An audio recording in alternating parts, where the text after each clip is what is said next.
할렐루야.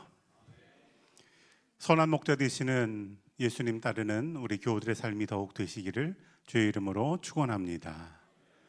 오늘 말씀의 제목은 에발산에 세운 기념비입니다.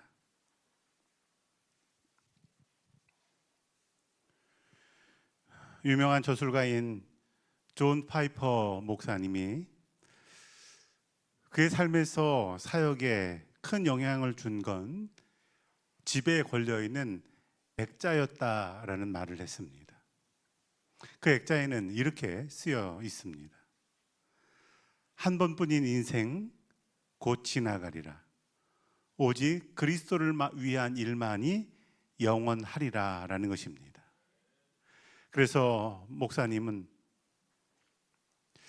항상 메시지를 전할 때마다 삶을 허비하지 말라라는 메시지를 전했다라는 것입니다. 어떻게 보면 집에 걸려있던 그 액자가 그 목사님의 사역의 이정표가 되었다라는 것입니다. 오늘 우리가 읽은 말씀은 이스라엘 백성들이 가나안 땅에 들어가면 에발산에 돌로 된 기념비를 세우라라는 그런 말씀입니다.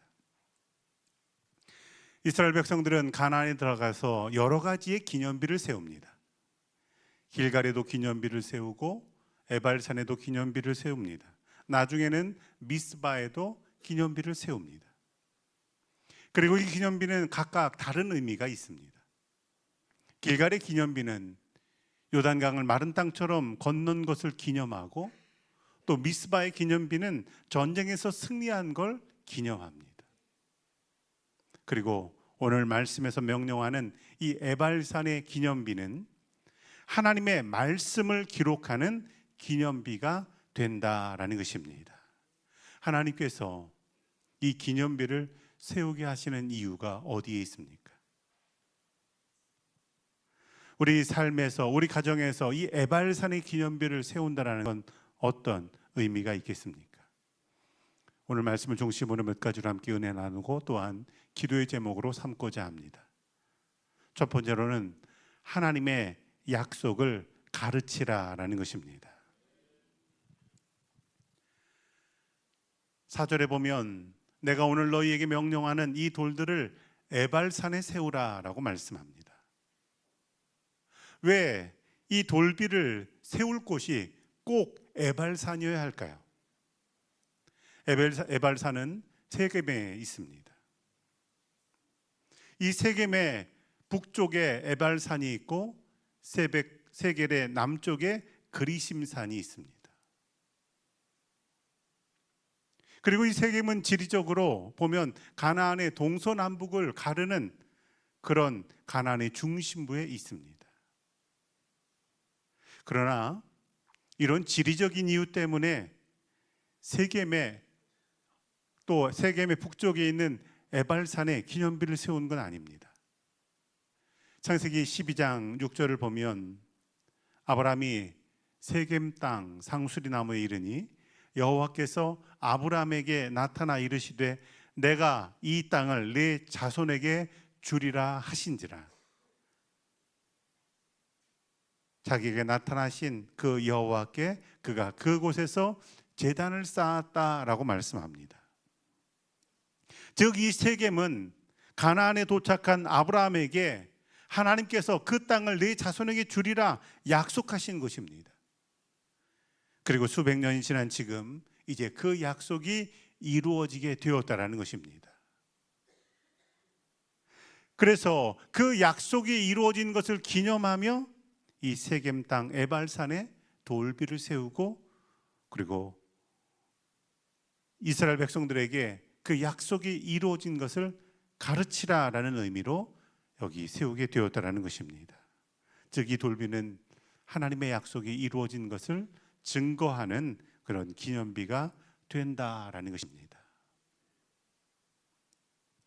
춘천에 가면 에디오피아 한국전 참전 기념관 옆에 에디오피아 벳이라고 하는 카페가 있습니다. 6.25 전쟁 때 에디오피아에서 6천 명이 넘게 참전했고 또 수많은 이들이 희생됐습니다. 그래서 그들의 참전 기념탑이 춘천에 세워지게 되었습니다. 그럴 때 그 소식을 들었던 에티오피아 황제가 방한했다가 이곳에 에티오피아 문화원이 있으면 좋겠습니다 라고 제안했고, 그래서 그 카페가 시작이 되었다라는 것입니다. 카페가 시작될 때 에티오피아 황실에서 그러면 커피는 우리가 보내겠습니다 라고 약속했다라는 겁니다. 그래서 그때부터 지금까지 에티오피아 황실에서 커피를 직접 보낸다라는 것입니다. 카페를 열면서 그래서 동시에 약속했다라는 겁니다. 100년 동안 하루도 커피향이 안 나는 날 없도록 하겠다라는 것입니다.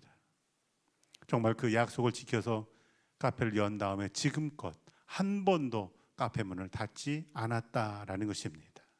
그 약속을 지키기 위해서 노력했다라는 것입니다. 히브리서 6장 13절에 보면 하나님께서 아브라함에게 약속하실 때에 그가 이같이 오래 참아 약속을 받았다라고 말씀합니다. 아브라함은 하나님께 여러 가지 약속을 받았습니다.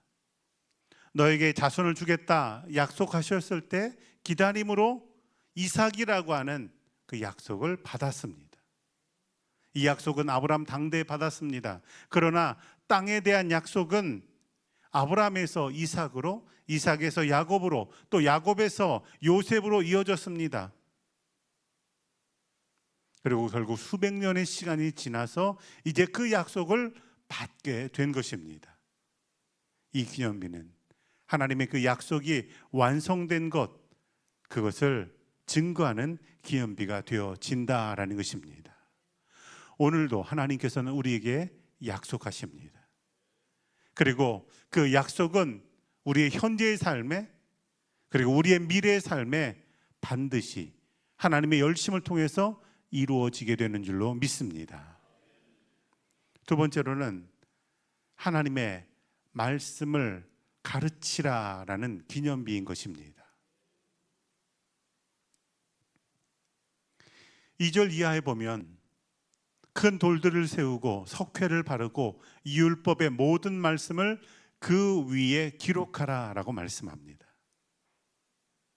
장차 이스라엘 백성들은 요단강을 건넌 후에 돌들을 가져다가 길갈에다가 기념비를 세웁니다.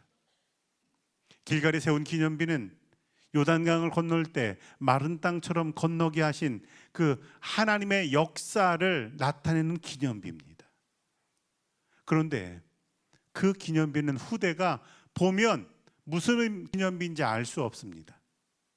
그래서 그 기념비를 세워놓고 후대들에게 그 기념비 담겨있는 의미를 알려줘야 됩니다. 그런데 에발산에 세워진 이 기념비는 역사적인 사건을 기념하는 기념비가 아닙니다. 그 돌에는 하나님의 말씀이 기록되어 있습니다. 그래서 누구라도 보면 거기에 있는 그 말씀의 의미를 알 수가 있다라는 것입니다. 그동안 이스라엘 백성들은 모세를 통해서 하나님 말씀을 들었습니다. 그것은 어떻게 보면 귀로 듣는 말씀이라고 할 수 있습니다. 그런데 이제 모세는 어떻게 됩니까? 이스라엘 백성들과 함께 가나안 땅에 들어가지 못합니다. 따라서 이제 이스라엘 백성들은 귀로 듣는 말씀이 아니라 눈으로 보는 말씀이 필요합니다. 그리고 그 말씀을 따라야 된다는 것입니다. 그래서 그곳에 하나님의 말씀을 기록한 비를 세우라라고 말씀하는 것입니다. 8절 하반부에 보면 그 말씀을 분명하고 정확하게 기록하라라는 것입니다.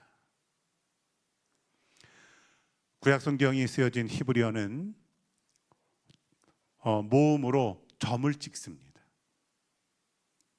그런데 점이 찍히는 위치에 따라서 이 단어의 뜻이 달라지는 경우가 있습니다. 그래서 히브리어는 점을 찍을 때 굉장히 주의해서 찍어야 됩니다.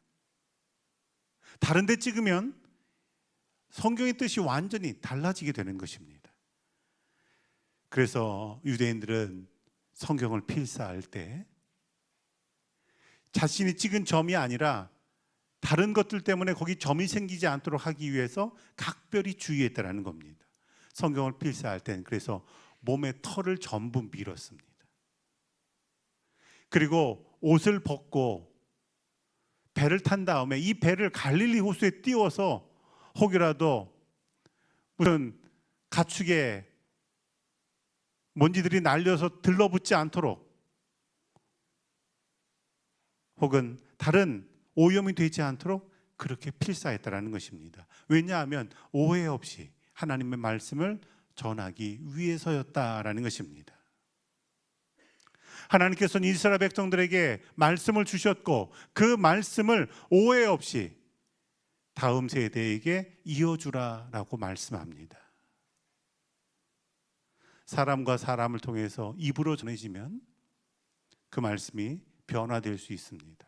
바뀌어질 수 있습니다. 그러나 글로 쓰여져 있고 그것을 읽는다고 한다면 세대를 지나도 그 말씀은 그대로 다음 세대에게 이어지게 된다라는 것입니다. 오늘날 우리가 하나님 말씀을 정확히 이해한다라는 것, 오해하지 않는다라는 것 어떤 의미입니까?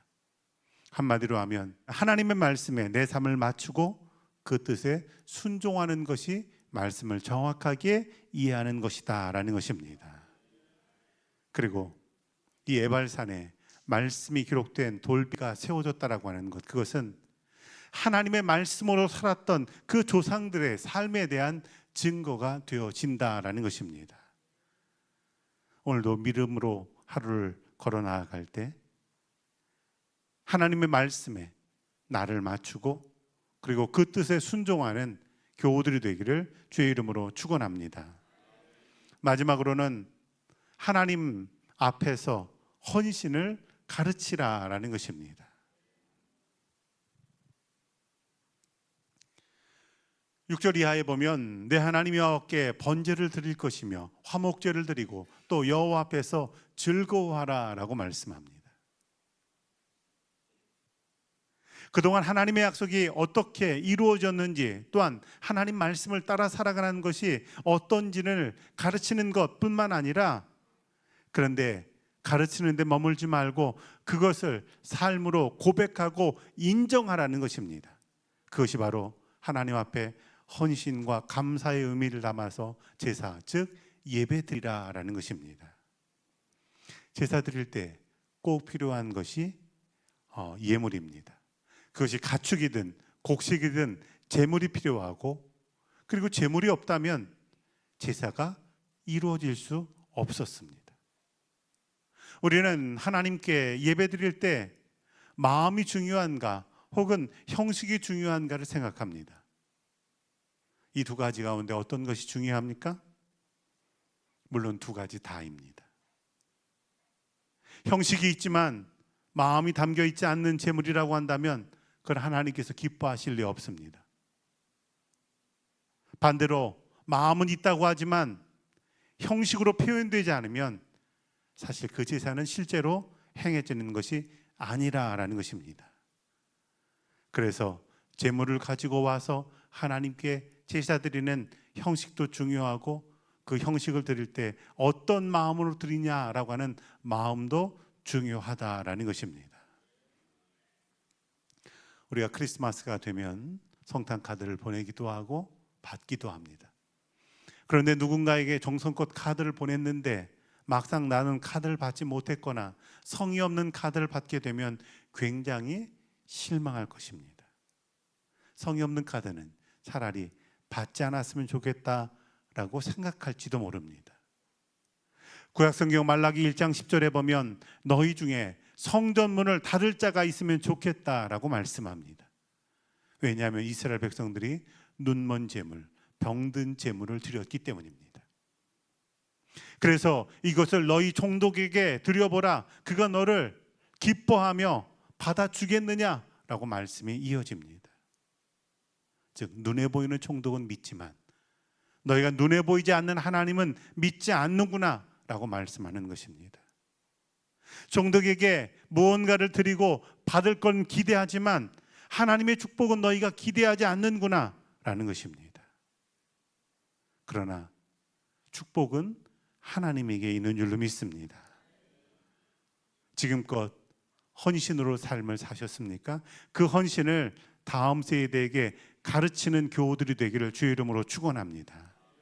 가정마다 하나님의 말씀, 하나님이 행하신 역사를 가르치고 그리고 헌신을 가르치는 교우들, 그래서 내게 주셨던 하나님의 약속이 우리 자녀들의 삶에서도 놀랍게 이루어지는 복된 삶이 되시기를 주의 이름으로 축원합니다.